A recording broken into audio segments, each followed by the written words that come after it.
हरिओम। वरुथिनी एकादशी 4 मई 2024। वरुथिनी एकादशी का व्रत सौभाग्य, भोग, मोक्ष प्रदायक है। इससे विद्यादान तथा 10,000 वर्षों की तपस्या के समान फल मिलता है। इसका महात्म्य पढ़ने सुनने से 1000 गोदान का फल प्राप्त होता है।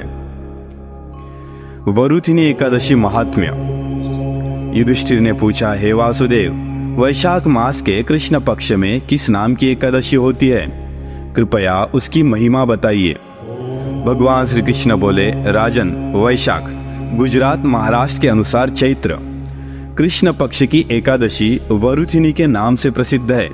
यह इस लोक और परलोक में भी सौभाग्य प्रदान करने वाली है। वरुथिनी के व्रत से सदा सुख की प्राप्ति और पाप की हानि होती है। मांधाता तथा धुंधुमार आदि अन्य अनेक राजा स्वर्गलोक को प्राप्त हुए हैं। जो फल 10,000 वर्षों तक तपस्या करने के बाद मनुष्य को प्राप्त होता है, वही फल इस वरुथिनी एकादशी का व्रत रखने मात्र से प्राप्त होता है। नृपश्रेष्ठ, घोड़े के दान से हाथी का दान श्रेष्ठ है। भूमि दान उससे भी बड़ा है। भूमि दान से भी अधिक महत्व तिल दान का है।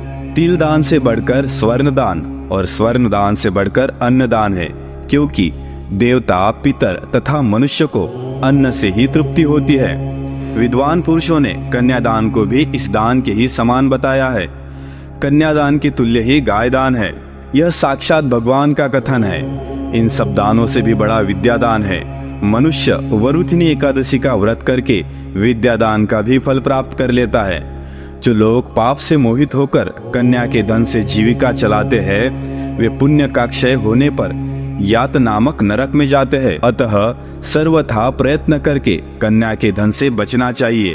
उसे अपने काम में नहीं लाना चाहिए। जो अपनी शक्ति के अनुसार अपनी कन्या को आभूषणों से विभूषित करके पवित्र भाव से कन्या का दान करता है, उसके पुण्य की संख्या बताने में चित्रगुप्त भी असमर्थ है। वरुथिनी एकादशी करके भी मनुष्य उसी के समान फल प्राप्त करता है।